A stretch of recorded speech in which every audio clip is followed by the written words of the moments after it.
The world is holding its breath. Far from the glare of television cameras and the daily noise of politics, a conversation of immense gravity is taking place. Top diplomats and military leaders from the United States and the Russian Federation are meeting behind closed doors in Geneva. They are discussing the silent, invisible, and immensely powerful fleets of nuclear submarines that patrol the dark depths of our oceans.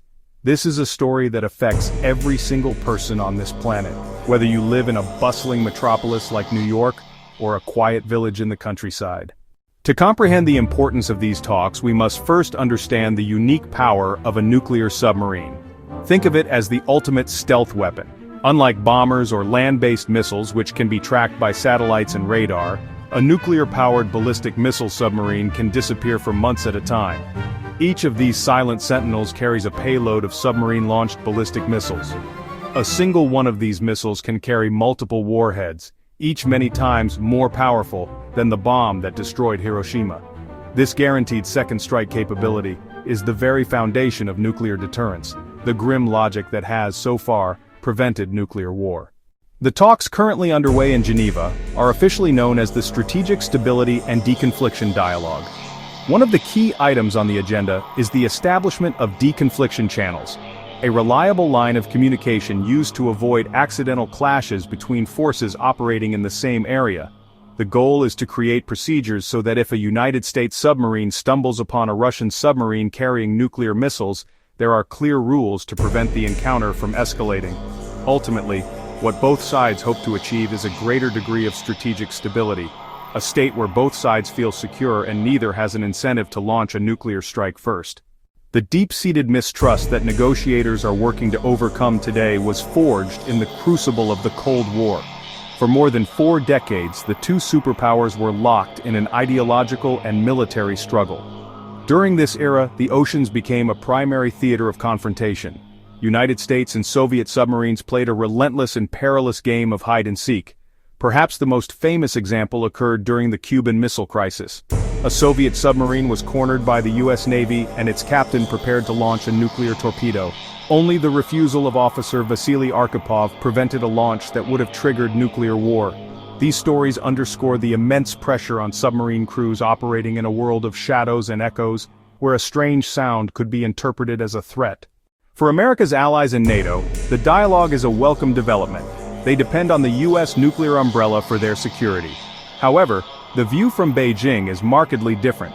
China is rapidly expanding its own nuclear forces, and Chinese officials are observing the talks with a keen and wary eye, suspicious of any arrangement that might constrain their military modernization. For non-nuclear states, the reactions are more philosophical but no less important. The stability that these talks aim to preserve underpins the global system we all depend on. What happens next matters to everyone. The choices made in Geneva will ripple outwards, shaping the safety and security of us all. These submarines are powered by onboard nuclear reactors and designed to be acoustically invisible, coated in special sound-dampening tiles and engineered with propulsion systems quieter than the ocean itself.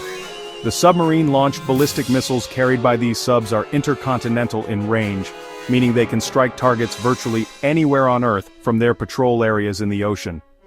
It's crucial to remember that these are operated by human beings, young men and women living for months in a high-stress, confined environment deep beneath the waves. History is filled with terrifying examples of how close we have come to nuclear disaster because of a single decision made by one person in a moment of crisis.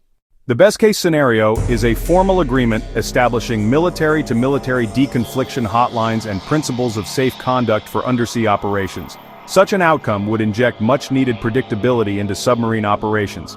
However, a major lingering question is how China will factor into this equation. The global strategic environment is no longer just a two-player game, and any bilateral agreement will feel incomplete without Beijing's participation. A failure to make progress would signal that both sides are resigned to an unconstrained and increasingly dangerous military competition, leaving the world in a more perilous position. The United States and Russia, as possessors of over 90% of the world's nuclear weapons, have a unique responsibility to manage this risk, not as a favor to one another, but as a duty to the entire world. The quiet, methodical talks taking place in Geneva may seem distant from our daily lives, Yet their importance cannot be overstated. They are a test of whether the world's most powerful nations can still come together to manage their most dangerous weapons. This story is a profound reminder of our interconnectedness on this fragile planet.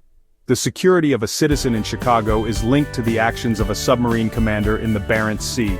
The prevention of nuclear war is the paramount challenge of our time. The ongoing dialogue, for all its complexities and uncertainties, represents a crucial, hopeful effort to uphold that responsibility.